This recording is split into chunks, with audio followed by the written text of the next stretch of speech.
We're live! Apparently. Where are we? Maybe. Okie dokie. Hello everyone, welcome to... I'm gonna cough.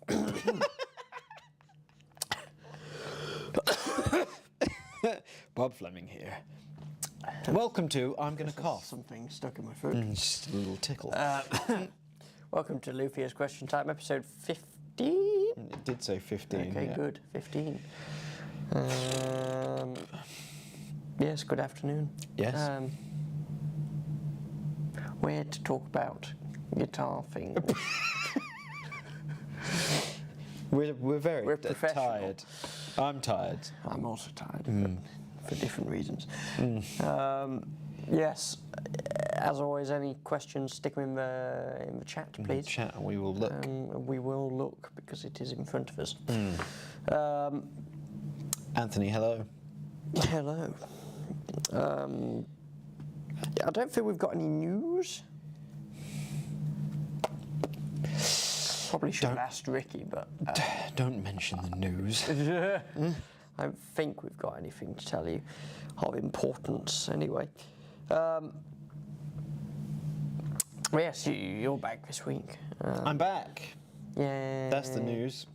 Yay. Yep. Wonderful. My sleeping pattern is not, but... It will never be, ever again. Stoked now. But yes, obviously we did the... Oh, hello, Thomas. Hi, Thomas. He's in the chat. Obviously we did the guitar, well, you didn't. We did the guitar show this weekend. You did? I did not. Which was good fun and very exhausting. It always is. But yes, so we have been busy. Yeah, I'm not sure. You haven't been working on any more courses because you've not been here. No, I've been off for 2.5 weeks. I've not been working on any courses because I've been working on the secret thing. The secret thing. And the show. Yep. So but I know there is still stuff ongoing. I don't know if I feel like the telekit course. I mean, I've done the telly. I don't know if it went out. I know it was planned to go out last week. Nobody tells me nothing. I don't know if it actually went up. Nobody tells me nothing. But yes, that's obviously the most recent one. It's been done. I think I mentioned last week Sean's doing an inlay course. Okay. I've got to do the Spray rattle finish, can finishing course. With Nitorlac. Yes, with the Nitorlac finish. But there are still lots to plan for that. I'm pretty sure I've written the course out. Yeah, the telekit is live. There we go. That's good to know. That is good to know, because I didn't know that. No. Again, nobody tells me nothing. But yeah, rattle cans, nitrocellulose. Yes. Spraying. Yes. Because everyone loves our spraying. Oh yeah. On Instagram and Facebook. Yeah. Everyone is just loves it so much. So supportive, and looking at the guitar they industry. definitely know exactly what they're talking about. They're on the all internet. professionals. Yes. Yes. Maybe that's what we'll talk about today.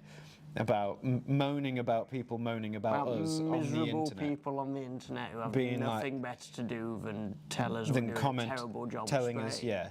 They're like, why does it look so bad? And I was like, it's just the paint And then, coat. funnily enough, you go on their Facebook profiles. And Yeah. Yeah. They're always a never certain... built a guitar in their life. They've never built a guitar in their life. They're always a certain kind of person keyboard as warriors. well. Yes. That's all I will say about Yes. that. Otherwise, I'll get far too into... Yes. Probably best to leave it to that. But yes. we do kind of know what we're doing, believe it or not. I mean, we do kind of know what we're doing, and we do kind of get good results. Yes, we kind do. of most of the time. Yes. So otherwise, we wouldn't be here. yeah.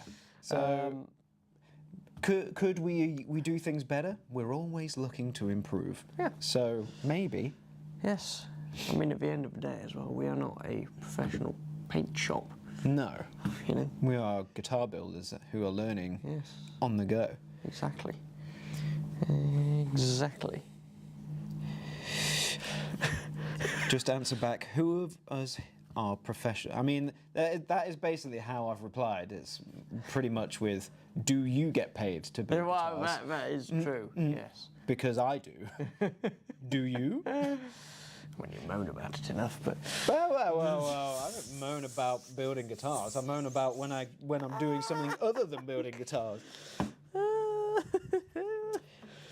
And Anthony's talking about bandsaw blades. I'm trying to remember the name of the company, because I can't. I mean, you can talk about the differences. Yes, it depends what your brand-wise. I can't be sure because I know that we get our blades from a local place a local place for local people. Yeah.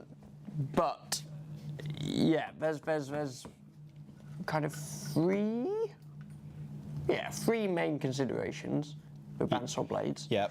There's the TPI, which is the number of teeth per inch. There's the kerf of the blade, as in, because if you look at any saw blade, the teeth aren't actually dead in a straight line. They're like splayed out. Yeah, and like that. If you had the teeth straight, the blade would just clog up because there'd be constant friction on it. So the kerf splays out the teeth and it clears. It leaves a bit of a gap on the side of the blade. Yes. And there's the also thickness. there's the thickness. Yeah, thickness that way and thickness that way. And also, kind of. So yeah, basically length, like the wider the blade, the straighter the cut will be. Yes. So you want that for kind of like resawing and like. And if you're sawing down tops. thick bits of wood. Yes. Then yes, you want a bit of meat on the blade. Whereas you can the thinner the blade, the tighter you can do the curves essentially. So if you're cutting out guitar bodies, perfect for that. But if you're splitting tops, same with the kerf. Like if you don't want a blade with a big kerf width on it if you're splitting tops, because you're gonna have a wider cut. Yeah, so and you lose take more material. Yeah. As for TPI, I think the higher the TPI, the smoother the cut. Yeah. Again, if you're ripping stuff down, like our big bandsaw out the back. Yeah, that's like what, 2 or 3 per inch. Yeah, it's very coarse, and it will just munch through material. But we put like massive logs through it. It won't leave. Not logs. You shouldn't put anything circular through a bandsaw. No, won't leave a great finish.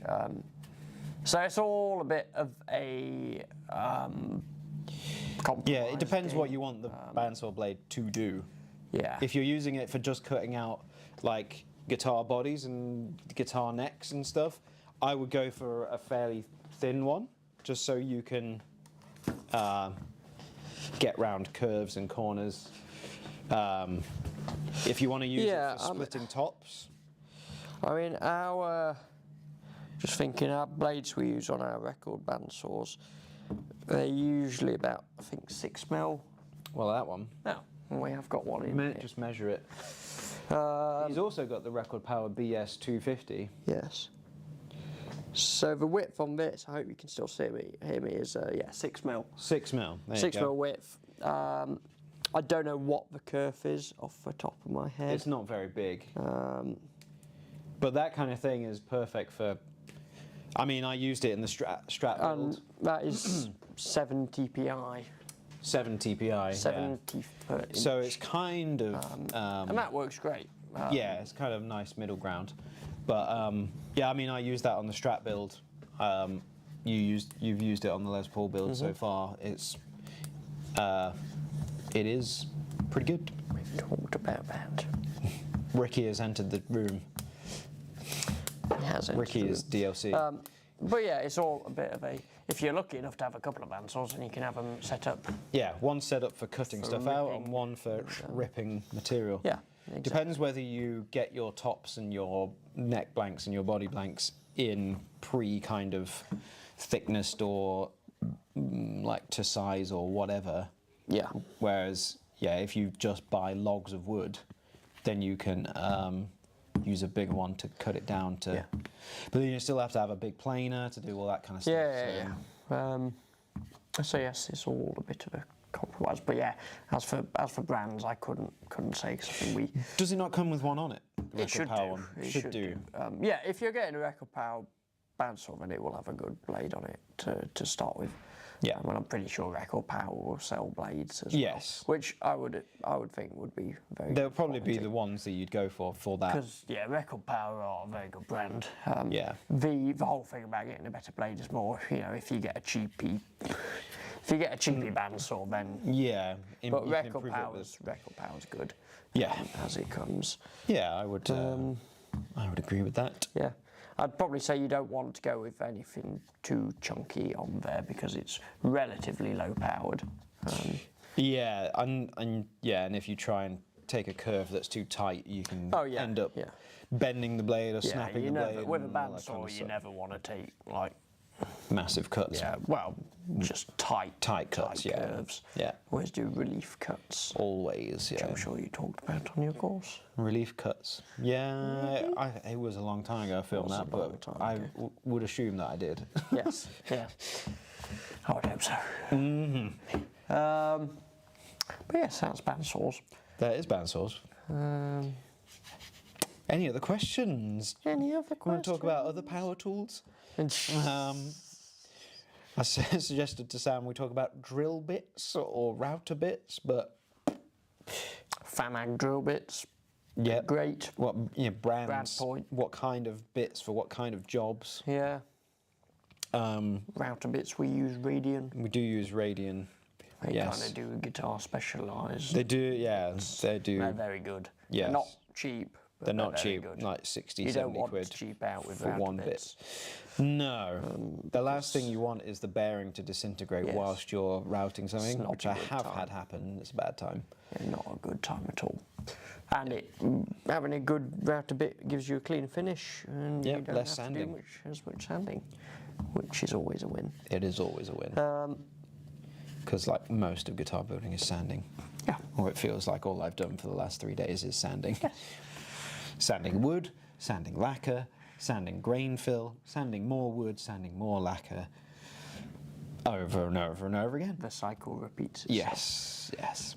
Yes. I haven't sanded it. I haven't sanded any metal yet, No, I've been doing fretwork. but that's also, yeah. I've sanded metal. Sanding. That's the worst kind of sanding. Metal Yeah, I agree. Sanding metal sucks. Yeah, but it is necessary. Necessary? Yeah. It is necessary. Yes. Other things to talk about. Other things to talk about. I'm looking at tools. I don't know why. A plane, a big one. Oh, you can talk about planes. You love planes.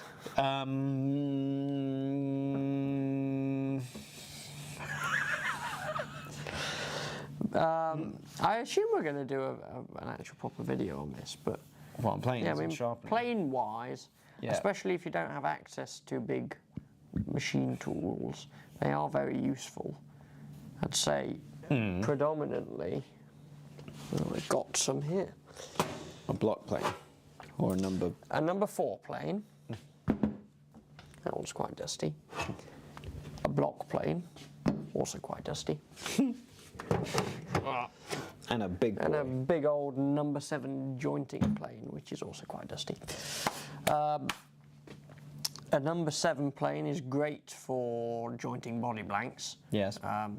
If you don't have access to a planer thicknesser, really good for that. And arguably you can get a better joint with that than you can with a planer thicknesser, if you're good at it. Depends how well your planer thickness is set up. Well, yes.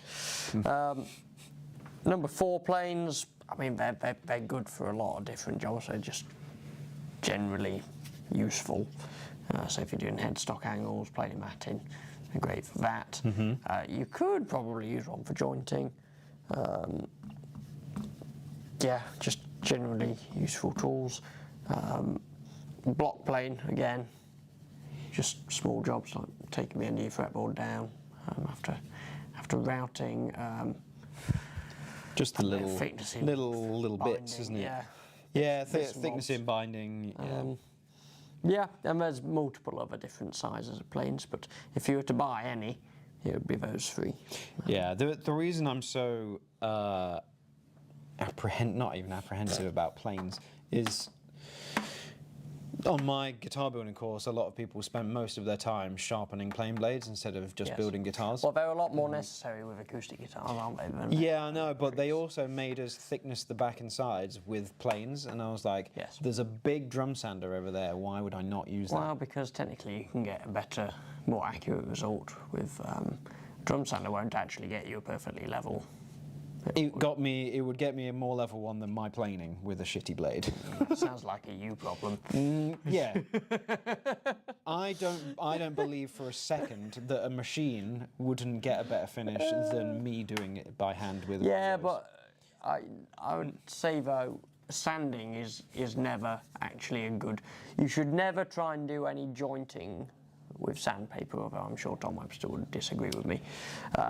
Tom Webster would disagree with you. You should never try and do jointing with sanding because it's just such an uneven. Yeah, especially like I'm contradicting us here a bit. Here we go. Because we use obviously sandpaper on our leveling beams to level frets, but that is 320 grit, which is relatively fine. If you were to try and use 320 grit, I've got a pointer now. Yeah, I know. Yeah. If you were to try and use 320, listen. If you were to try and use 320 grit to joint a body, you'd be there very, very, very. Oh, you'd be there for a very long time.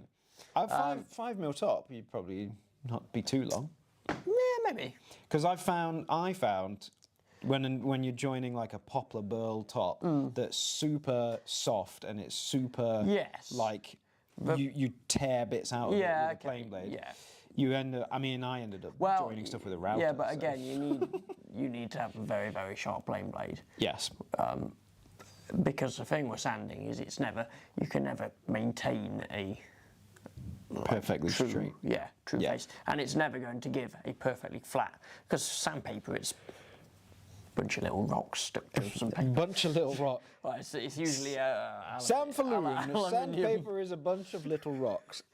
But what I'm trying to say is it's never that accurate. The bed of a plane or a well set up plane is dead flat cast iron and it will not move. Yes. And it's a dead flat reference. It's like our beams, like our leveling beams, dead flat.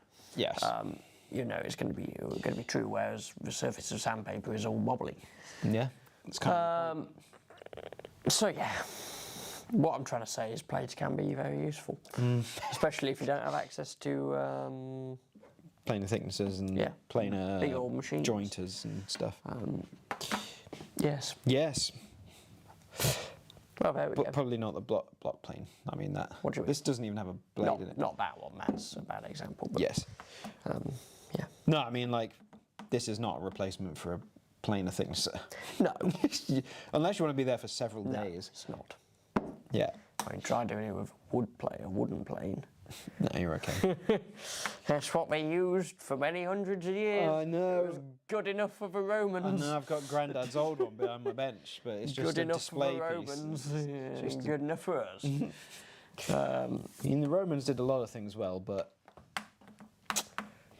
we've moved on since then. Yes. Yeah. Indeed. Well, on that, I'm just going to have a look at my little swish and flick. Yeah. If there are no more questions, we'll leave it at that. Yeah. We can talked go about back things. To sanding. And fretting. Yes. Joy. Well, yes, we will see you next week for another edition of Luthiers Question Time. We need like a little theme tune. Oh.